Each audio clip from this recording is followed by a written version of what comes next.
Thanks very much for coming today. This is the third in our series on aquatic meditations, which is part of our year's theme at FHI on water. Aquatic Meditations has been focusing on conversations with faculty members whose work examines water in some form or indeed formlessness, centering on the question, what does water mean to you?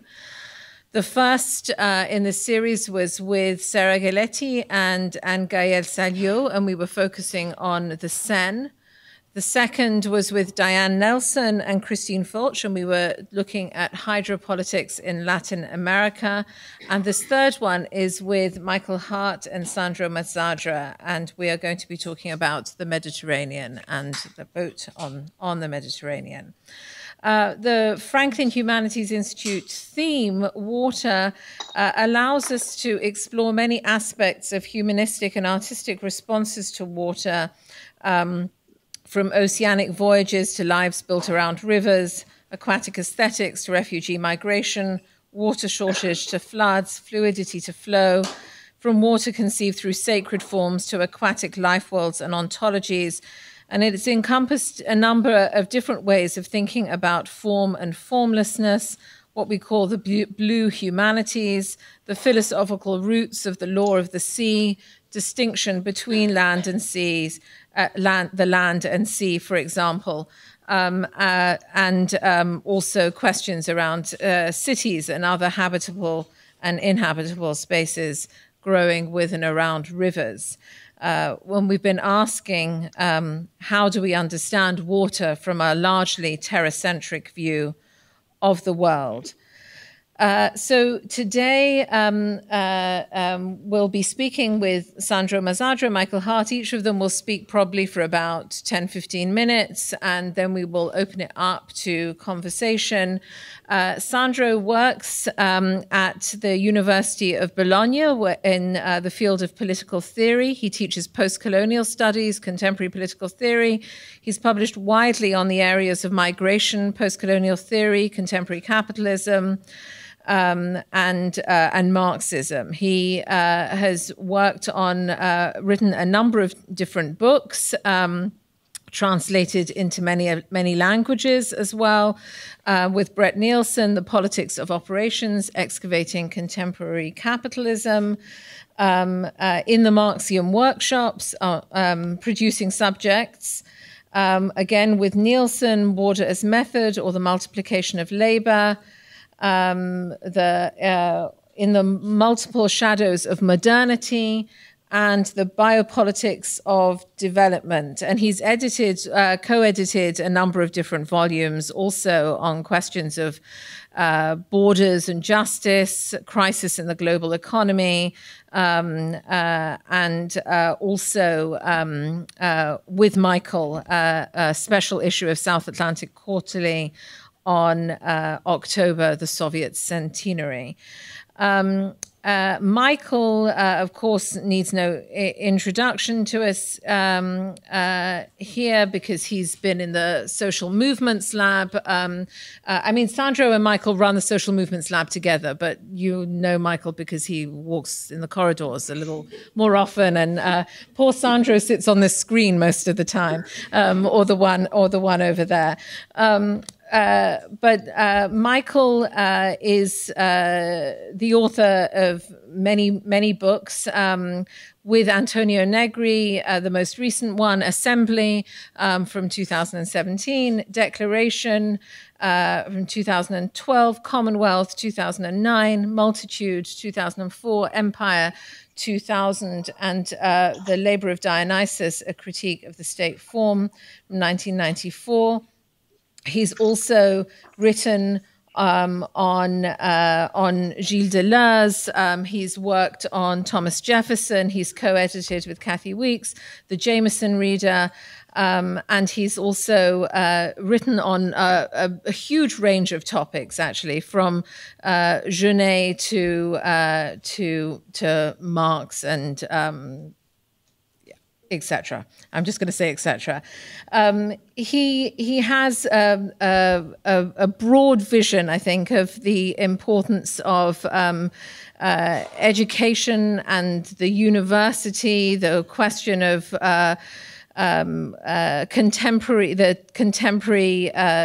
contemporary forms of technological knowledge, biopolitics. And he talks about the importance of creating ideas, images, code, affects, and other immaterial goods that haven't yet been recognized as the primary foundation or engine of contemporary knowledge. And I'm going to stop talking now and let them take over. Okay. Thank you. Thanks. Thanks, Ranji, for inviting us and for organizing the whole water series. And thank you all for coming here on rather ugly, unusually difficult Durham day. I wanted, before starting, actually, to so Sandro and I, we had first thought we were going to go back and forth like we usually do, and we also had several theoretical topics which we thought would be of interest. Recent developments with the ship in the last few days have made it so that we're giving a much more practical, empirical talk about what's going on. I think we'll still, in fact, I tried to individuate a couple themes that could be proposals for discussion if the practical activist things seem not discussable enough for you, but they're pretty interesting. So before starting though, and I'm going to talk first, this is the way we have it now. I'm going to talk first for 10 or 15 minutes and then pass the word to Sandro. You are hearing me now, it seems like. Well yes. Enough. Okay, good. Yes, this seems perfect. I wanted to point out really before starting that this is Italian week at FHI. But it's not only, it's even a little bit more appropriate than that. It seems to me it fits in. On Monday, Ijaba Shego gave a talk, a novelist who was talking about, at least in certain parts, about migration, racism in Italy in the context of literature. Just yesterday, Ian Chambers and Lydia Curti, it was yesterday, right? Or the day before? Yeah, yesterday. Sorry. And in some respects too, the question of Italy in relations to migration, race, and racism become central things. And so, in some ways, Sandro and I are picking up on that same theme in a less literary figuration and a much more practical one.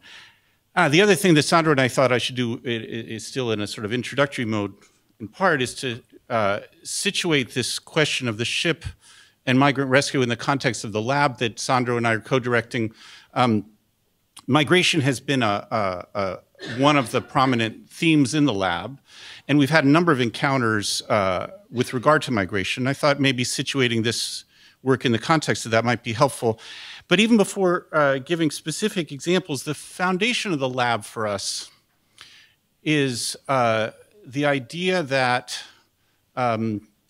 so we first started thinking about it around the figure of the activist scholar, but really what we meant is something like this, that it's not as if intellectuals do the theorizing and activists do the practice. Instead, the foundation or our founding assumption of the lab is that in activist circles, in practical actions, there's also a kind of theorizing that goes on, which is just as valuable as the intellectual work. And so we're thinking about, that's what we mean by the activist scholar.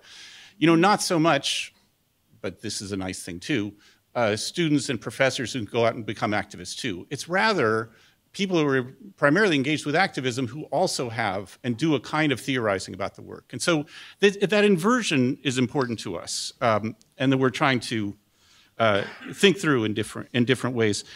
So with regard to migration, we've had a number of meetings, and let me just outline some of them. You know, what the meetings often involve is a dialogue with someone involved in a movement, usually over Skype or Zoom or whatever we're doing.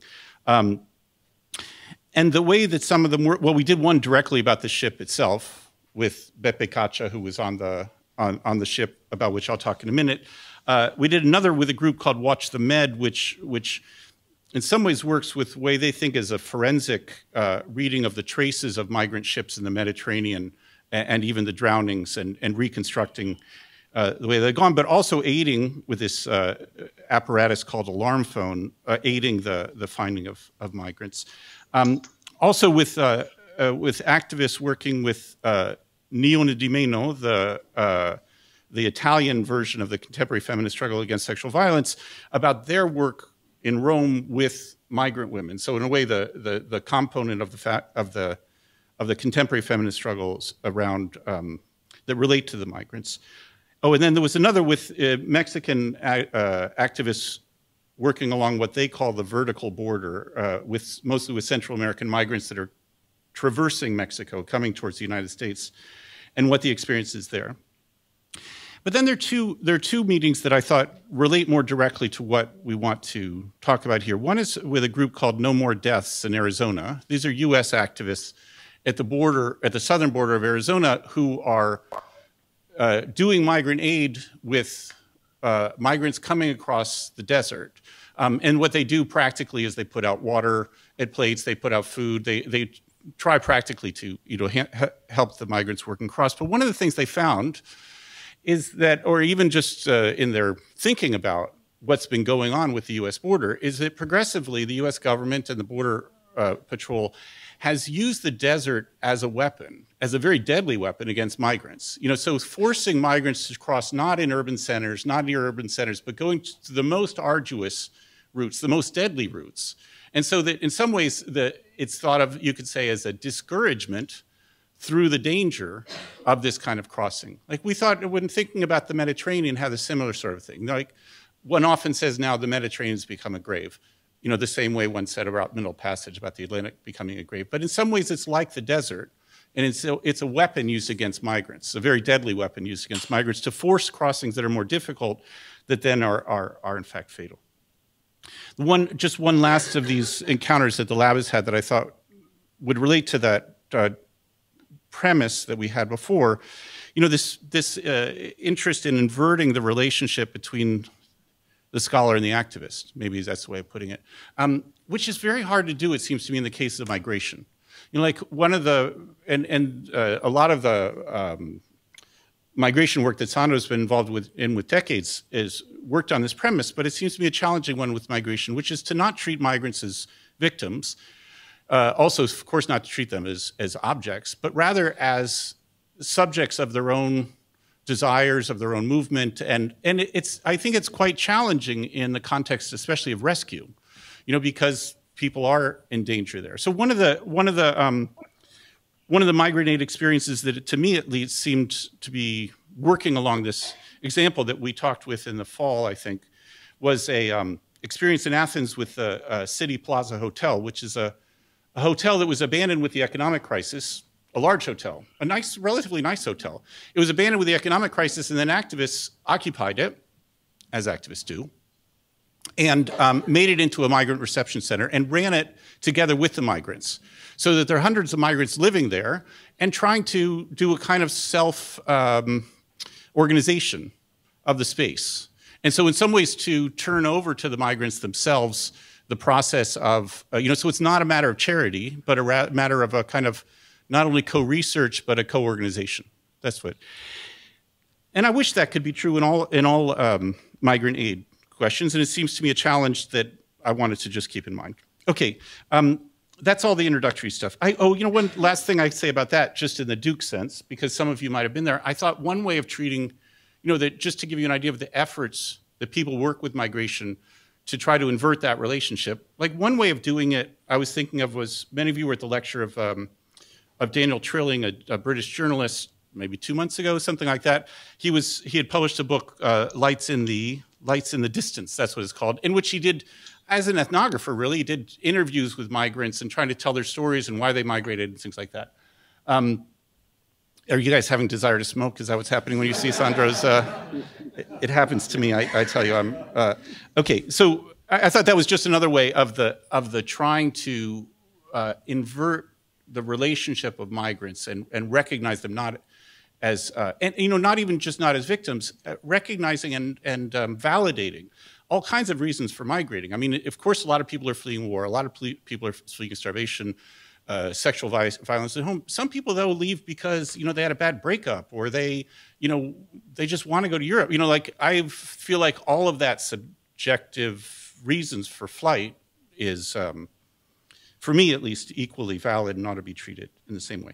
Okay, the next part, and this is maybe where we get to the main part of the thing, is about the ship itself. So the political context last summer, some of you know Italy extremely well, but for those of you who don't, the relatively new right-wing government last summer was, Italian government, last summer was conducting a kind of campaign against migrants and against migration and against those who help migrants. There were two incidents in particular that were representative, and they're even some ways behind the reasoning of our project. One was a ship called the Aquarius. This was in June of 2018, of last summer. The Aquarius had rescued 600 migrants, had them on board. It was being leased by and run by an NGO called SOS Mediterranee. And the Italian government refused to allow it to port in Italy, to allow the migrants to disembark and apply for refugee status. That would be the normal functioning. And they refused to allow it to port. Eventually, it ported in Spain. And there was another case in August. The ship's called Diciotti, is a Coast Guard vessel. So rather different. It's the Italian Coast Guard that rescued migrants in distress. 170 were aboard. But when it ported, like, of course, the Italian government can't tell the Coast Guard they can't port. It ported, but it refused to allow the migrants to disembark. For quite a long time. They sequestered them on board. So this was part of a campaign that effectively marked either a banning or a criminalization of migrant aid on the part of the Italian government. And the NGOs recognize this. The humanitarian groups have essentially withdrawn from the central Mediterranean, doing monitoring and rescue work. So it's in that context that small group of activists, including us and Sandro, in a much more central way than I, decided during the last summer the need to buy a ship and conduct a rescue aid project independently as an activist project. Sandro can give you afterwards some of the more details because he was there and I was here in going around looking at different ships, deciding which ship to buy, learning all the nautical language, all that stuff, which seems really fun to me. Anyway, so the idea was, in contrast, like in the context, especially of these two cases I told you about, where the Italian government refused to allow the ship to port or refused to allow the migrants to disembark, we realized that there were needed to have, first of all, not to rent the ship, because that was the original idea, and it would have been convenient because it doesn't cost as much. But that's what the NGOs do. Like, that's what Doctors Without Borders do. They rent the ship, and then the ship is flagged by, I don't know, Gibraltar or Panama or something like that. And part of the ability of the Italian government to refuse the porting of the ship is because it's flagged elsewhere. So the idea was, buy a ship with that flies an Italian flag and with an Italian crew, because in that case, the Italian government would at least have more legal difficulty in refusing it to port and to allow the migrants to apply for legal status. Yeah, I guess I should point out that and some of the people in the project are more insistent about this than others. For some of the people in the project, it's very important to insist this is not a civil disobedience project. This is a civil obedience project. Like, we're following the law, the Italian government's not following the law.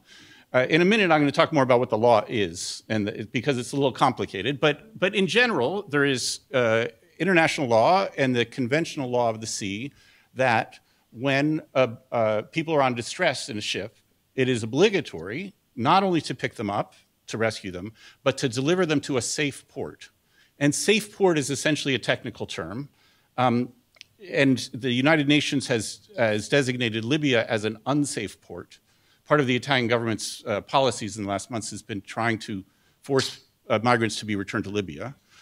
So that this rescuing them, bringing them to a safe port, Malta or Italy, for instance, is in keeping with the law. So one thing, I want to give a couple instances, maybe updates on what the boat's doing and how it's working, but I guess I wanted to point out in this a tension, and this, I guess this is something I would be happy to discuss. This is a point, signaling a point that might be something interesting to discuss, because in this project, it seems to me there's been a tension, an inevitable, maybe productive tension, between humanitarian work and political work. Because in some sense, you could say this is a humanitarian project. I mean, this is probably also a same tension that one has in all of the NGOs. I consider this not an NGO, actually. But the NGOs have the same thing because they want to do humanitarian work and they put that forward. You know, like, we're not doing this in political terms. We're just rescue. Our project is also a political project. I would say even primarily one. So that it's about monitoring and rescue, and it's about saving lives, but it's also about, because of what I talked about last summer, challenging both the migrant policies of the government and especially the coordinated growing racism in Italy that goes along with these policies. So that seems like, so in some ways it's an exemplary project as much as it is a strictly humanitarian one. So that I'm interested and let me give an example, I guess, of what seems to me a way of conceiving humanitarian and political in this, where they seem to divide for me. The way the boats worked practically, the first mission started around October 1st. I think it was the 4th, actually. I can't remember exactly the date. And it goes out in 2-week missions, I guess. Where it goes mostly is to the search and rescue zone. Sandro is probably going to talk a little bit more about that, off of the Libyan coast. So it's not in Libyan waters, but they've designated these search and rescue zones that are bounding different national waters. And so what it does goes on these 2-week missions. This is an example of the humanitarian success in the fall. Like I say, it started in October, went on several of these 2-week missions. And it did not, in the fall, before stopping for the winter with bad weather, it did not rescue any migrants. What happened, but you might say, or I would say too, it was a great humanitarian success because what it effectively forced during those periods was it forced the Italian government, and in some ways the Malta government too, to reverse or make exception to their policies and to actually rescue migrants and bring them in to port. In some ways, it certainly seemed like, and journalists wrote, that the Italian government was trying to make sure that our ship did not rescue any migrants. So when our ship came near migrants in need of rescue, the Coast Guard would quickly pick them up and bring them to port. So you could say, super great humanitarian success. Migrants are getting rescued, they're getting delivered to port. But on the other hand, there wasn't the same kind of what you would call political conflict that draws attention to the issue and would cast it in a different light. In the last couple of days, we've had, in fact, the other thing. So on Monday of, let's see, what day are we today? I think it was Monday. Anyway, 4 days ago, the ship Mare Ionio is the name of the ship, rescued 49 migrants in distress in a rubber raft, 15 among them children, all men from Senegal, Nigeria, Cameroon, Gambia. So it was West African men. In fact, I've got, and I should show just because there's a 1-minute video of the thing. I just thought having a context might seem. So Sandro, you won't see the video, but you know the video, It's on the Mediterranea site.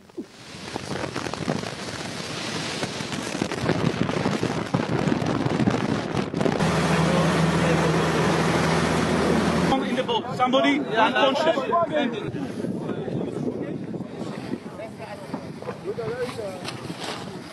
Life jacket we can put on my Donio and return back.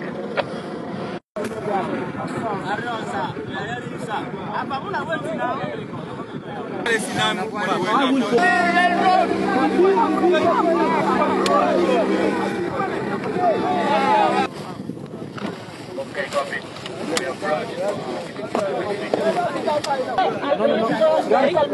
Bien, Ariel. We will approach from starboard side, okay? Starboard side.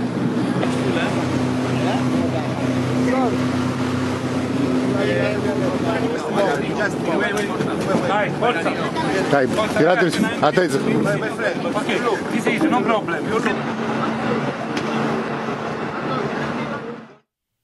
Okay, that's it. Let me get Sandro back up on there.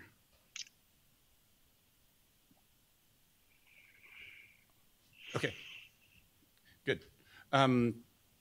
So I guess I wanted to give a couple ideas of of what's happened since then. So since then, the next day, the ship ported successfully at Lampedusa, so in Italy, the southernmost island off of Sicily.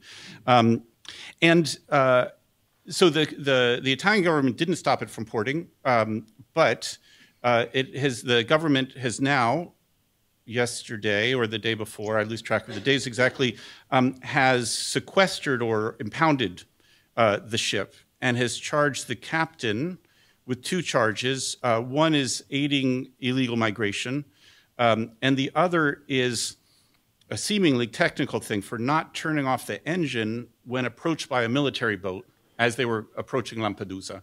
And apparently it's required of ships to turn off their engine when approached by the military boat.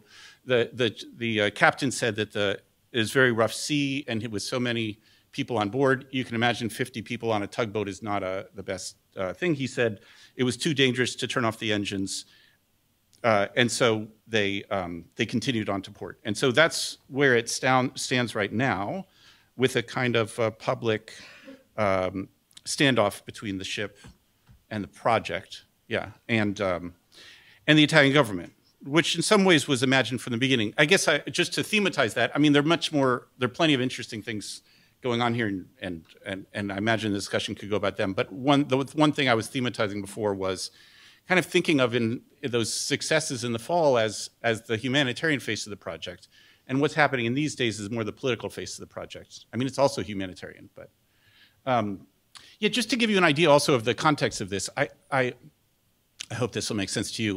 When Sandro and I published an article about the ship when it was first launched in October in The Guardian, and I got a call from CBC, the Canadian Broadcasting, and do an interview, and they wanted to do an interview about it. I thought it was a good idea. But then halfway through the interviewer said to me something like, well, you're just using these migrants as pawns in your political game. And I thought, fuck you. Like, do you want us to just let them die? Like, what's the point of so I guess she was assuming, that there's no possibility of a coincidence between humanitarian aid and a political project. It seems to me that there's strong overlap between, yeah, I don't know if you can see my first reaction. I hope you understand why I would become hostile to the interviewer when she suggested that. But yeah, like I say, I think it is about this inability to recognize that there's a tension, but also a coordination between humanitarian and political projects in a case like this. The last thing I wanted to propose, just another thing that might be of interest if the more theoretical were to appeal, which is, and something that Sandra and I have talked about a number of times in the context of this project, is the complex legal and political space involved. This is somewhat true of the sea forever, but in particular, we've noticed in our case, what I mean is the overlapping legal structures that are involved. Because, for instance, in the case going on here, we have Italian law at play, there's European law, international law, and what I mentioned earlier, the so-called conventional law of the sea. And they sometimes conflict with each other. In some ways, the ship, by obeying international law, is at least disobeying the edicts of the Italian government. And that leads us to reflect, because we're that types, on so in my terms, it's about the mixed, what Tony and I called at one point the mixed constitution of empire. That it's not just a question of the global space being divided up into national sovereignties that are contiguous to each other, but rather a complex overlapping space that has both national sovereignties, regional sovereignties, global sovereignties, some that are not fixed in that way, and that way mixed constitution. Sandro and Brett, in the book that Ranji mentioned, Operations, a book that's just come out from Duke Press, they there talk about this in terms of fractured sovereignties or layered sovereignties. They're reading in that part a book by Lauren Benton. And I think, the premise of both of these perspectives is you can't understand the world only in terms of national sovereignties, but rather there's an interplay among different levels within a complex global power structure. And even in a practical sense, in this case, like I was saying, that even in some ways this project is leveraging that disjunction between the different levels of the legal structure at play here. Leveraging the obedience to international law against the disobedience of Italian government policies, really more than law. Okay, I'm going to stop with that and pass to Sandro. I hope I haven't been too long. I didn't keep track. Sandro, can you start now? Can you hear me? Yes. Good. Yes. So thank you, Michael, and thank you for having me today. I guess there may be questions regarding the project that Michael shortly described. I'm happy to answer any question about the project, about the way we were able to found it, about the organizations and the people involved. For now, let me say that our project, the project that we call Mediterranean, is part of an expanding field of practices of activism at sea. Michael mentioned the Watch the Med project. Watch the Med launched 2 years ago what they call the alarm phone, which is a dedicated phone line available 24/7 for people in distress at sea. And the aim of the project is to put pressure on national maritime rescue coordination centers and in a way play the role of a civilian rescue center. Part of this expanding field of activism at sea are, of course, also non-governmental organizations.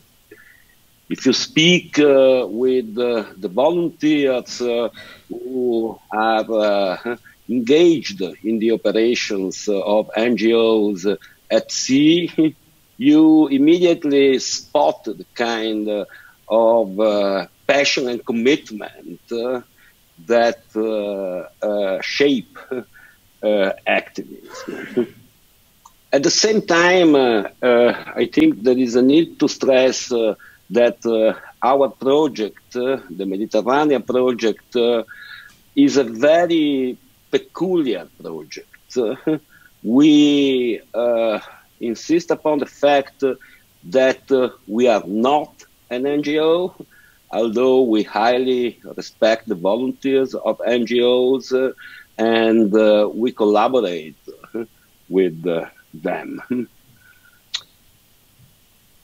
In the last years, there has been a lot of critical discussion of NGOs and humanitarianism. You may be familiar with an important book by Didier Fassin, Humanitarianism, that came out some years ago. What characterizes humanitarianism is precisely the emphasis on the neutral, the non-political nature of humanitarian intervention. And to this emphasis on the neutral nature of humanitarian intervention, an emphasis on victimhood corresponds. From this point of view, the Mediterranean project takes a quite different position. As Michael was saying, we refuse to look at migrants, even at migrants in distress at sea, considering them merely victims. We rather emphasize the agency of migrants. You should have seen the scene of the disembarkment in the port of Lampedusa of the 49 migrants that were rescued by the Mare Jonio last Tuesday. It was a kind of moving scene. The 49 migrants were chanting, "Liberté, liberté," freedom, freedom. And they were kind of dancing and laughing, celebrating a kind of liberation.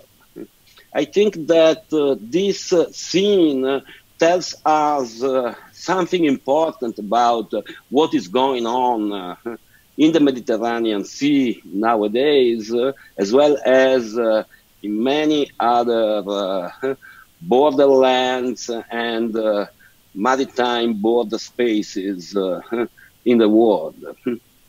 Migration is kind of driven by an elementary but at the same time powerful search and desire for freedom. And this is the element that we try to emphasize while framing our operations in the Mediterranean. Moreover, we refuse the idea of a neutral intervention in a situation of emergency.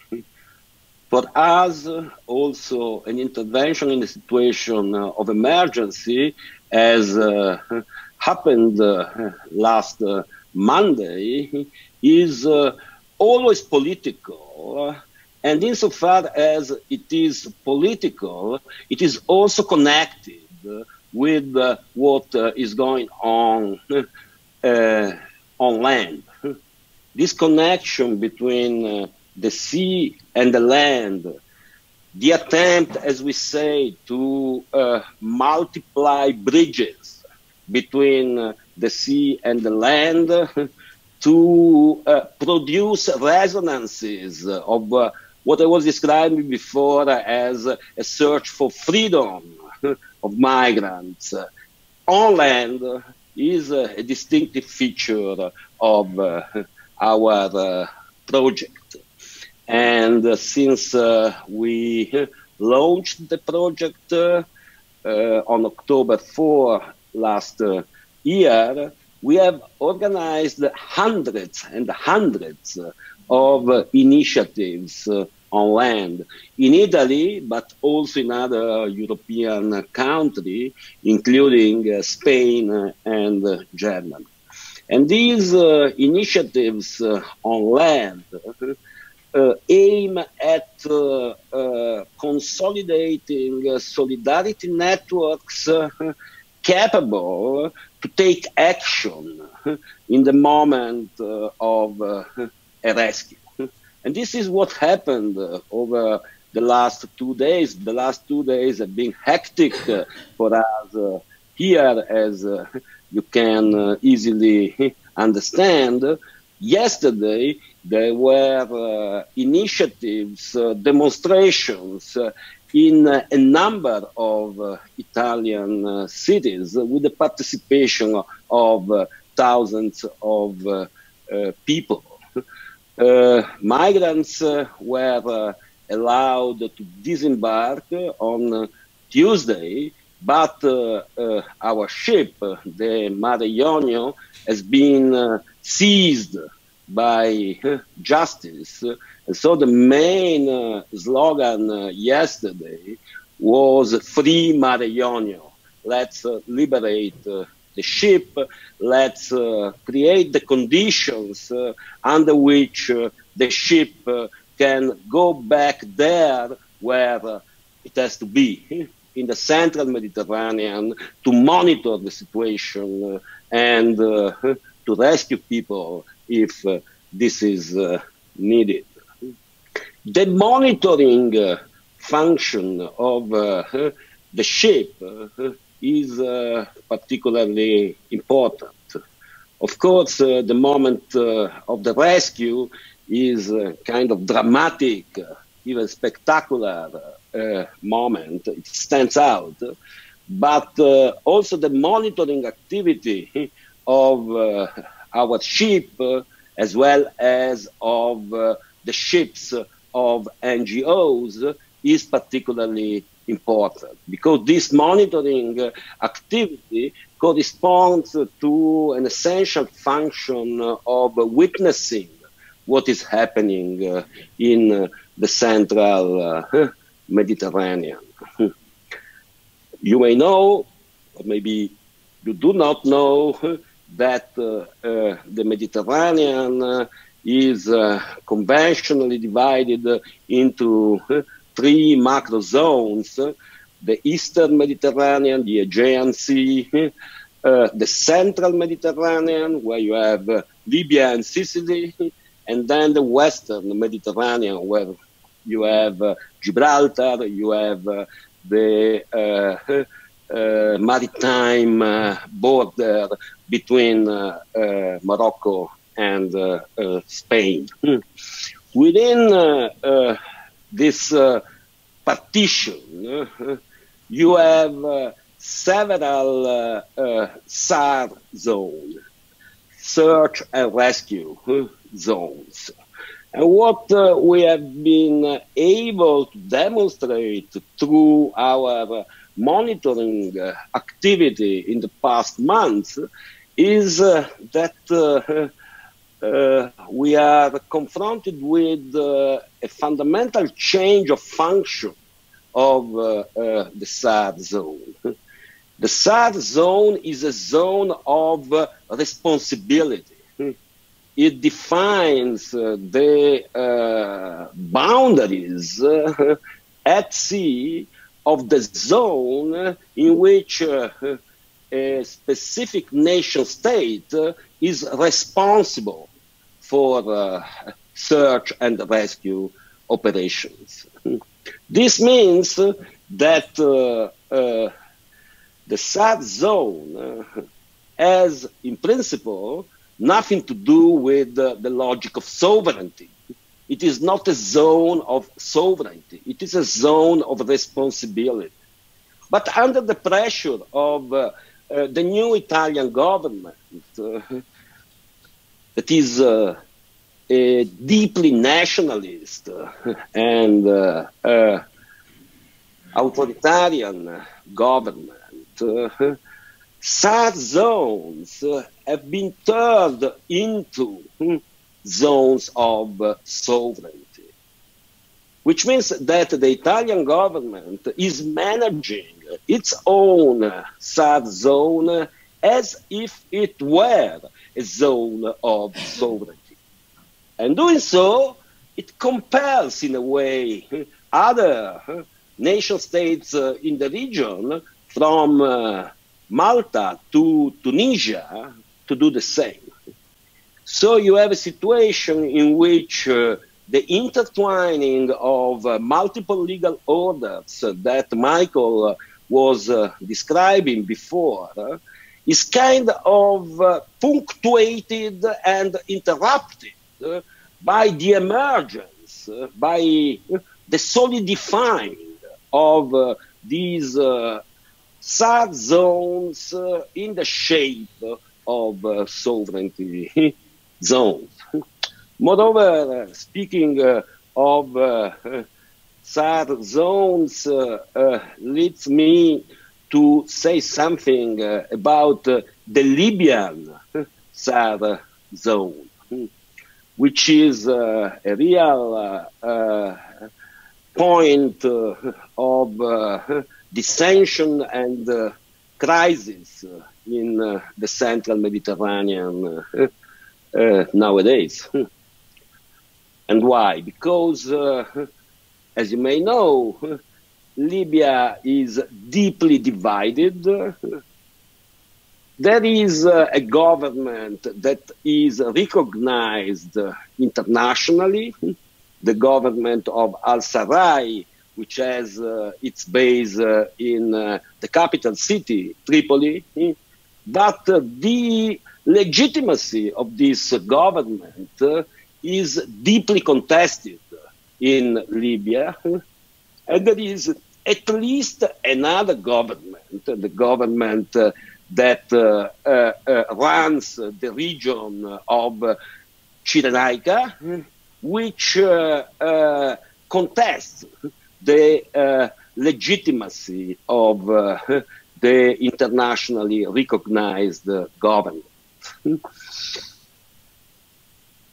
The internationally recognized government has registered a SOS zone with the IMO, the International Maritime Organization, and this is a kind of unilateral act of the internationally recognized Libyan government.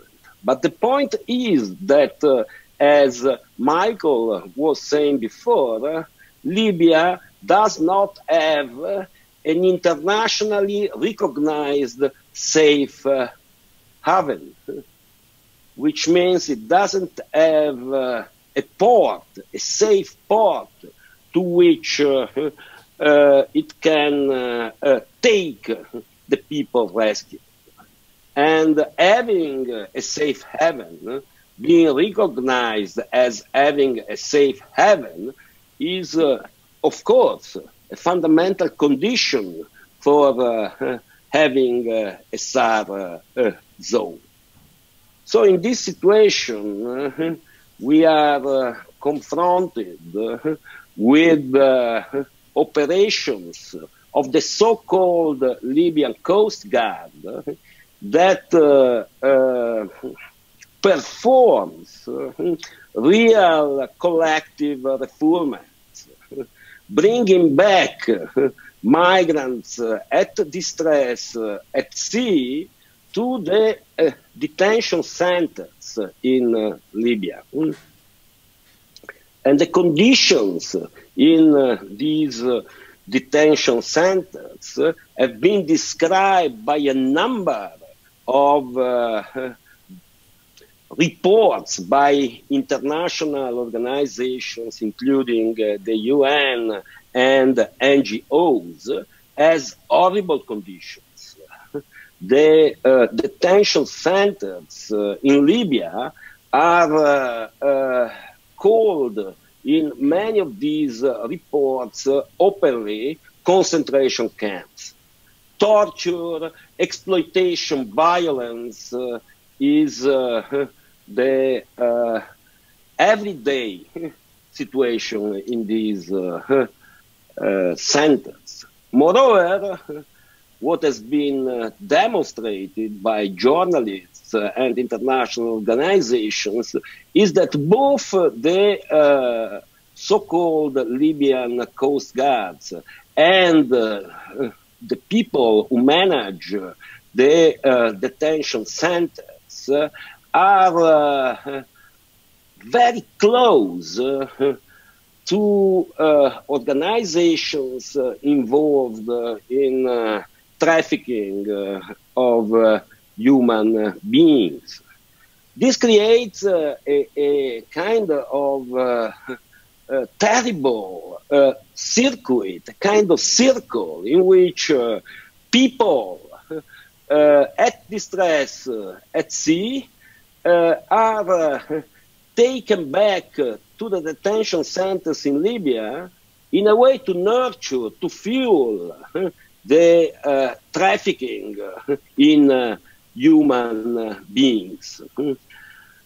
For us, an operation of rescue, as the one that we performed last Monday, is also an attempt to break this circuit. I will say just a couple of words more on the evolving situation at sea, and particularly in the central Mediterranean.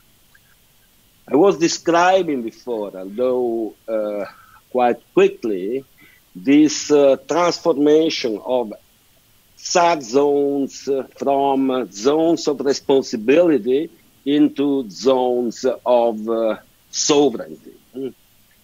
And these zones of sovereignty make passage more and more difficult for migrants. This is the point where we see kind of uncanny parallel with the situation in the desert between the US and Mexico. Michael was speaking before of the meeting we organized in the lab with the No More Deaths group. In that meeting, people of No More Deaths were talking about the use of the desert as a weapon. And in a way, you can see the same at sea.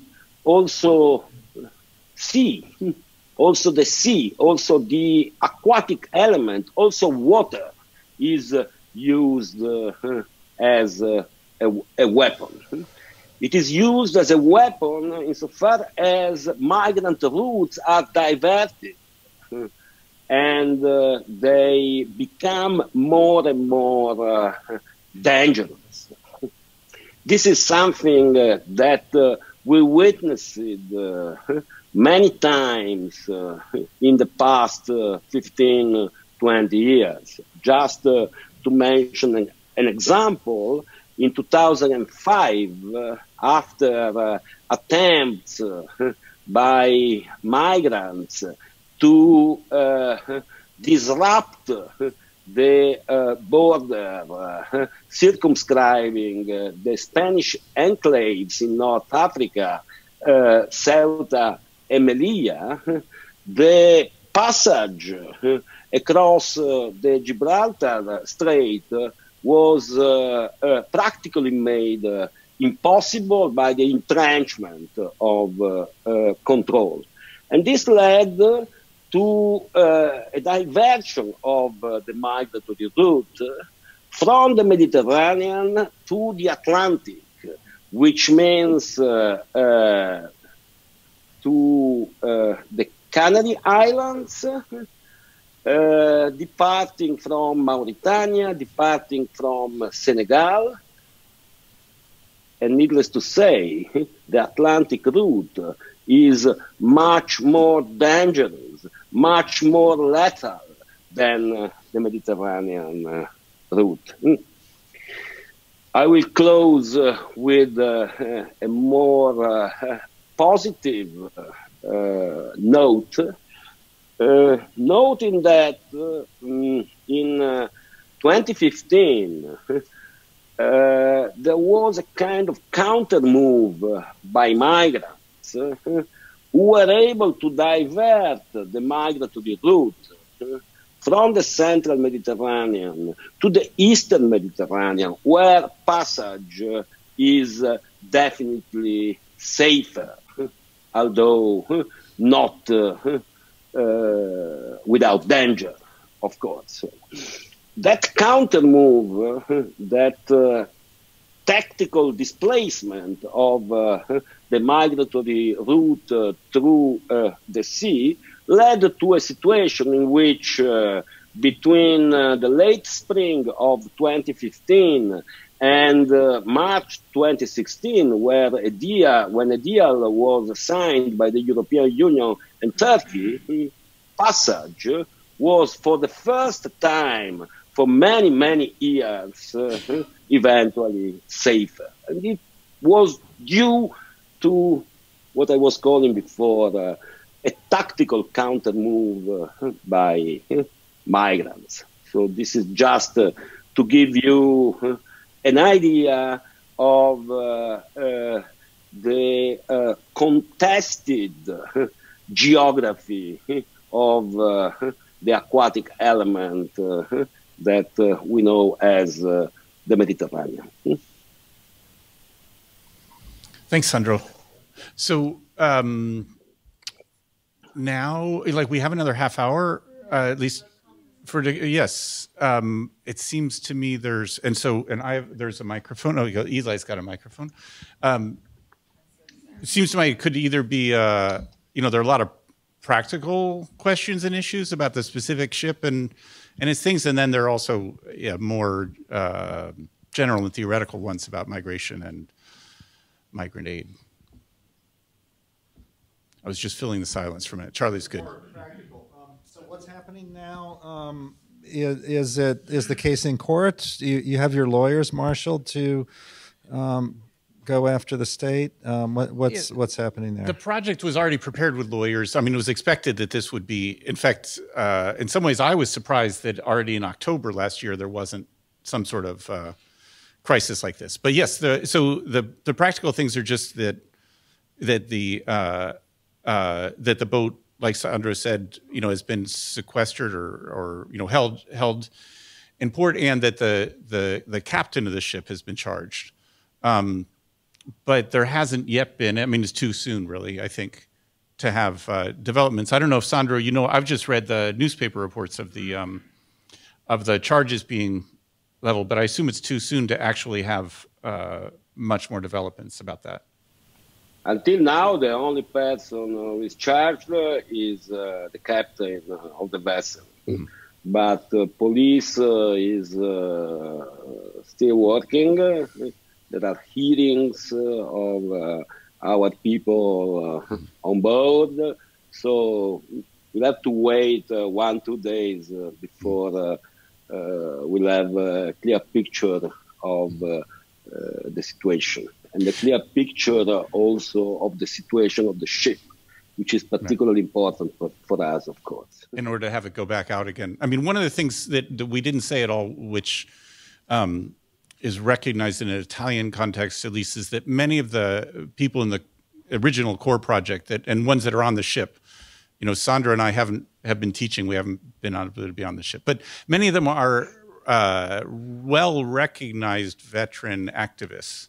So it's not as if they're unknown figures, and so some of them, I think Luca Casarini called. I think his official title is the chief of the mission. Is a very well-known activist from several decades. So it's not the accusation. The police mandates are posed in that context, and the Interior Ministry also calls the ship of the anarchists or the ship of the social centers, or he has a number of different ways of referring to its political attachments. Okay, yeah. So just to add some sort of thickness to the political landscape you described so well, perhaps, I don't know, you, Michael, or Sandra might like to say a bit more about the idea that there's also a sort of the idea of rebel ports, like the mayors of Palermo and Naples are saying their ports are open, so which feeds into very much the precise political intervention you're making in terms of the ongoing struggle over the question of both legal and political definitions of migration, who has the right to narrate this, to manage it, which leads into a much wider political struggle in terms of thinking about the question of the centrality of migration into who is Italian, who is American, and so on. So I think it could be interesting to add that detail, because there's that political landscape which is much thicker with ongoing politics at both a local city level. Thinking about Naples, for example, all the so-called social centres, which are recognised by the town council as cultural institutions, which is obviously a counter space, as opposed to what Salvini, the Minister of the Interior, is considered to be sites of anarchy.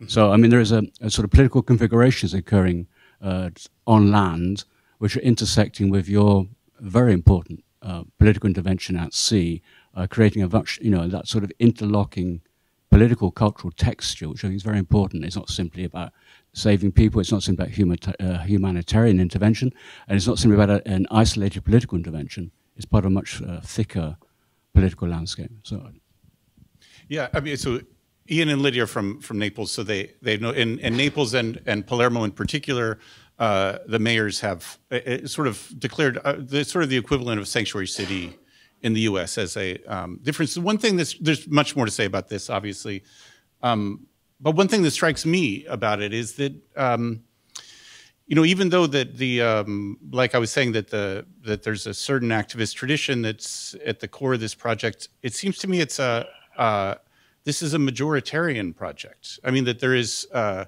don't know if you talk about public opinion or that there's that there's even though this is a minority action, it conducted by on the ship a very small group.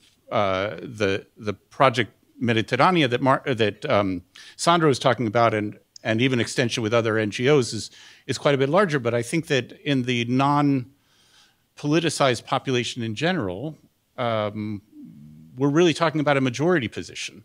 And that actually creates an interesting dynamic, I think, of a kind of political action that's contesting the government, but from a majority position, which I don't know actually how that would be in the U.S. Interpreted, but I could imagine a similar claim about a majority position with regard to migration against the government. Ian, you were so always asking for more, but well, why don't you? We can still come back to this too. Yeah. Why don't you go, Mike, for next, and then we pass to Steve. Michael and Steve, why don't you just pass it to each other? Okay. My question is really, I really like this quote: "All great deeds have ridiculous beginnings," and I just wonder what was your ridiculous beginning, and what were the constituting principles that allowed this ridiculous beginning to grow? Like, what were the conditions? Like, were universities involved at all, or what are the kind of power structures that need to come together to make such a project happen? Steve, why don't you go to, and then Sandro and I can both, I'm going to jump somewhere else. Somewhere else, way away, so I think probably just go for that. Well, actually, Sandro, I would like to hear your answer to this, but one thing that struck me about the beginning of this project is how it had no university connection whatsoever. And I should have said earlier, like, Duke bears no responsibility. The Social Movements Lab has not been involved. There's no Duke money that's gone to any.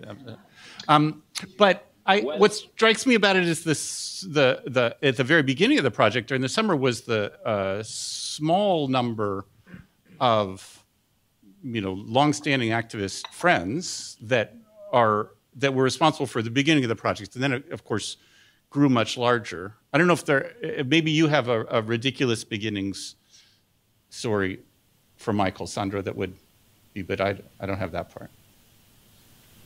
Well, it was since the beginning kind of difficult endeavor. At the beginning, we couldn't make the project public for obvious reasons. So we spent 3 months looking for the ship and then preparing the ship after we found and we bought it without making the project public, because we were convinced that otherwise the government would have made efforts to stop it. We made the project public on October 4 when the ship was in international waters.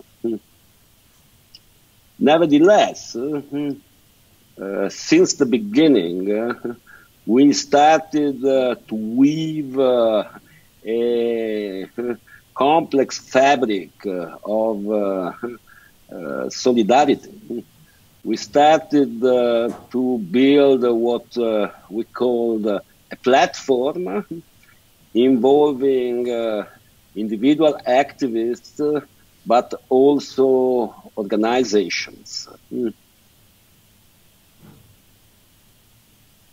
To buy a ship, you need money, and you need quite an amount of money. So what we did was to start a negotiation with the ethical bank, a cooperative bank that since the beginning decided to support the project. And we got a loan of almost 500,000 euros. That was, of course, very important for us. In order to get this loan, the bank requested the signatures.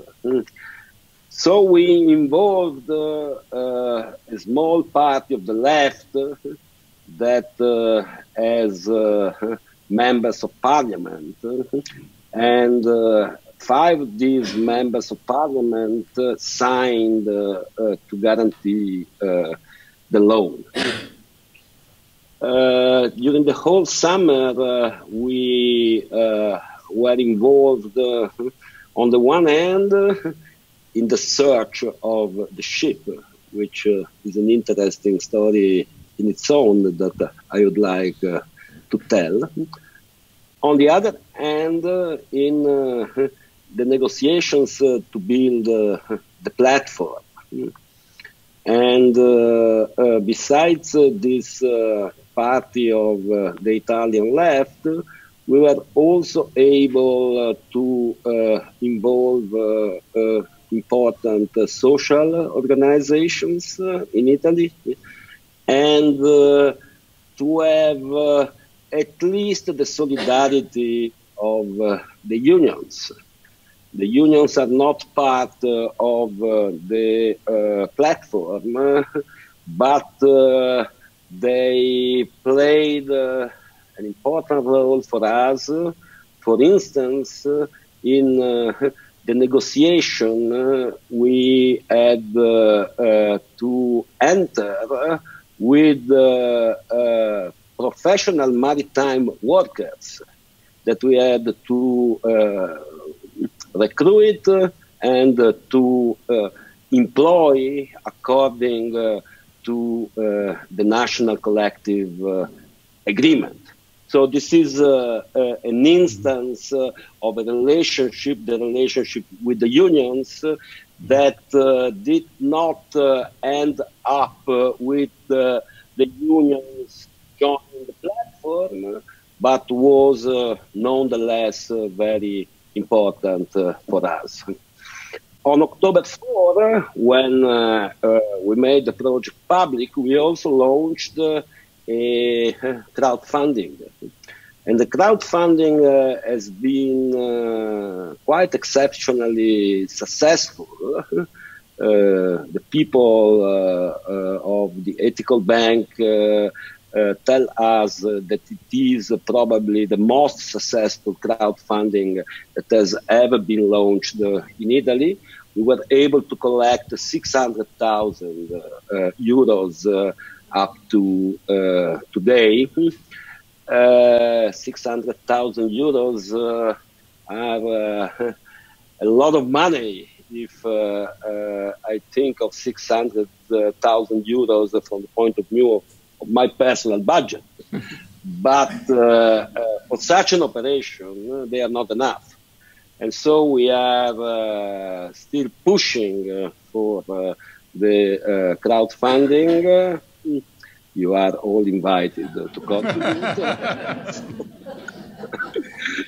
And we are also looking for donors, because the sustainability of such a project in the long run depends on the continuity of funding, of course, and this is a crucial point for our project.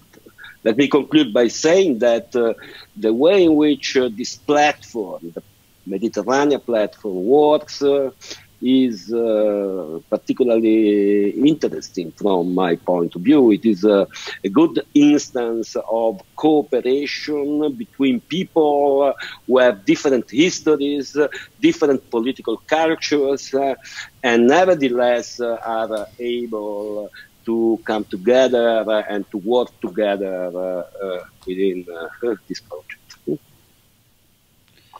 So, yeah, Steve, and then if there are others, we could do them in series. Okay, good. And then I'm glad Michael asked that question, because now I don't feel so alien in asking my question, which is just that, and it might be connecting to your comments in the introduction about connecting theory and activism, but I was struck and intrigued by the title Excavating Capitalism. And I would just, for my very own curiosity, would love to hear 3 or 4 sentences about what that means, and possibly there's a connection between what that means and this project, which I'm just intuiting that it might, but I don't know. Sandro, before you respond, let's collect a few more questions, and then we can, because that one is your responsibility, I think. Hi. Arnav, yeah.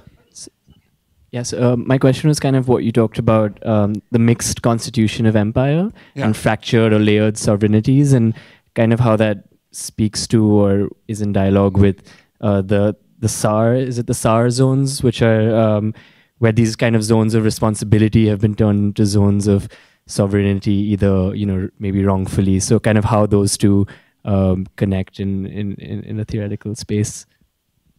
That's interesting. We'll figure out who to respond to that one. Why don't I also ask Ranji, good, yeah. If there's, just in terms of thinking about this question here about the overlapping forms of law that are in play when thinking about the sea and the port as distinct from other spaces. I was actually I was trying to think about the question of the desert in order to sort of highlight what the differences are with water. Is it that I mean, obviously, with any kind of form of migration, well, any form of asylum anyway, any form of giving refuge, you have a couple of different juridical systems in play, right? Because you have things like the laws of non-refoulement, which aren't state laws, but then the state has to embrace them or not. But here you have, in the sea, you have other kinds of layers of law. I'm just trying to think, you know, the desert, of course, there's a long history of sort of thinking about the desert in terms of the water as well, with camels being thought of as the ships of the desert, as it were, you know, with so these different kinds of way of crossing these expanses. So just to get us back, or maybe to end with what does water mean to you? I just want to sort of bring that back into play in terms of a contrast with the land. So, Sandra, we have 3.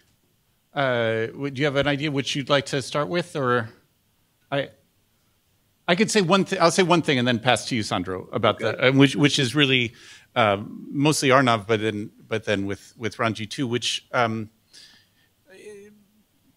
least for me, what I find interesting about this question about sovereignty and overlapping jurisdictions and in distinction, I guess there's 2 things that I'm finding interesting about it. One is that the special role of migrants, both on land and at sea, especially in the current era, is about a fracturing and scrambling of borders, not ever a elimination of borders, but a highlighting and a fracturing of them. And so that the ways in which the movement of migrants is in some ways determining the transitions of global space interests me. And like thinking of migrants as protagonists, like I would even go so far, I know Sandro too, in some of our more, what you call them, exclamation point moments of writing, you know, with thinking about migrants as the new international, or the ones that inherit the legacy of internationalism today. Internationalism, which has always been before capitalist globalization, and in some ways anticipating and thinking of migrants in that role today. Anyway, the other side, maybe the easier side to do, is that the complexity of questions of sovereignty at sea, and the complexity of legal jurisdictions, even in the practical sense, I think is useful because of its actual correspondence on land. In fact, it helps us recognize that it's not as if terrestrial jurisdictions are uniform and the ones at sea are the ones that are complex. It's in fact, from the perspective of sea, we can recognize that seemingly uniform national jurisdictions are in fact themselves composed of, in certain language you could say, various different zones, development zones, different tax zones, etc., or in other ways have complex and overlapping structures. So in some ways, the point of view of the sea allows us to recognize what's also elsewhere. Sandro? So, okay, I try to be short. Thank you for the question regarding the use of excavating in the subtitle of our book. Basically, in our book, we focus very much on the role of extraction in contemporary capitalism, particularly looking at the kind of intertwining of extraction with logistics and finance.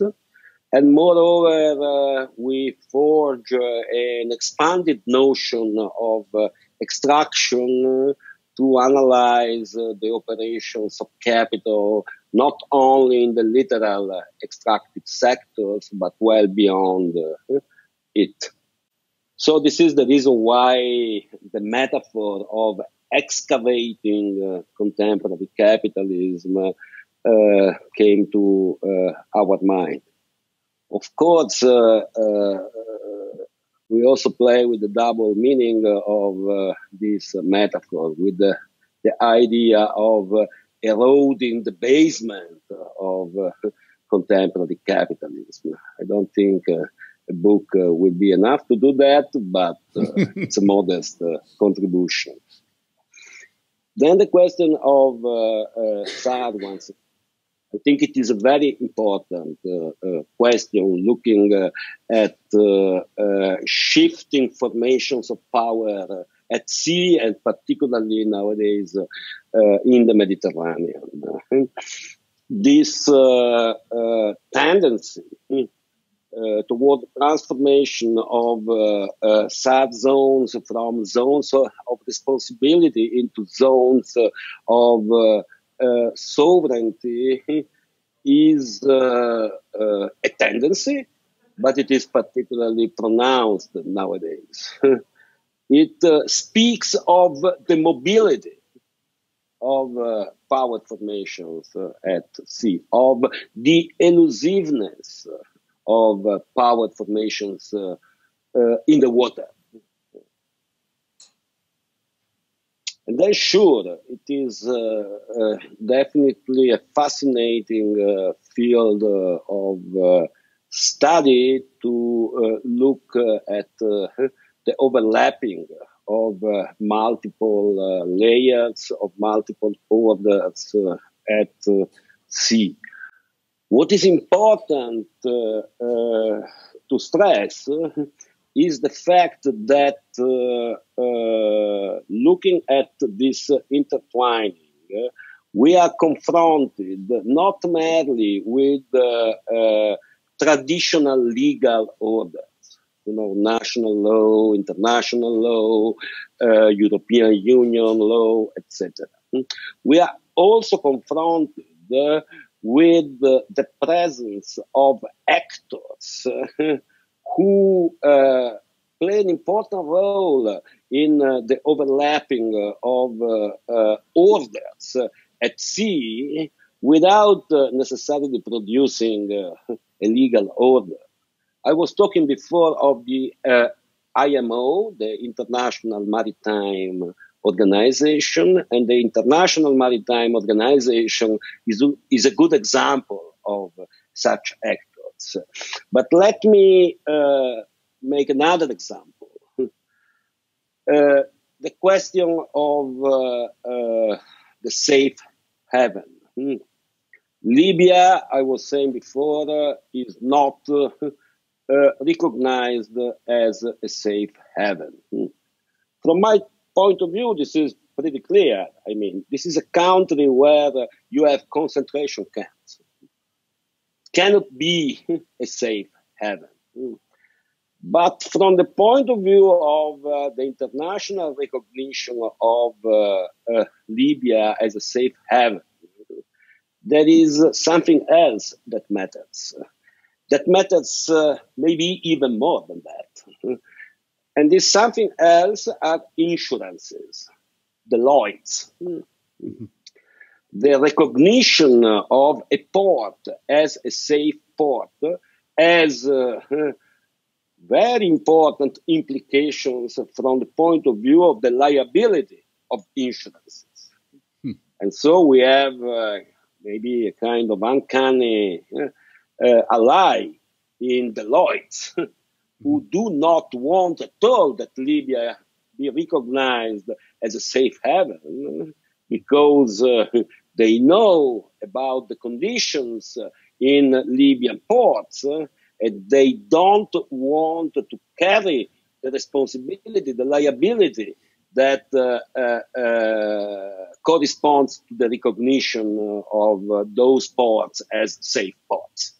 So in this case, you have a very important actor, insurances, that you don't necessarily connect with the production of legal norms, of a legal order, and nevertheless play a very important role in the overlapping of multiple orders at sea. It's now 12:30. I think we should probably stop and continue, I guess, without Sandro informally. But thanks, Sandro.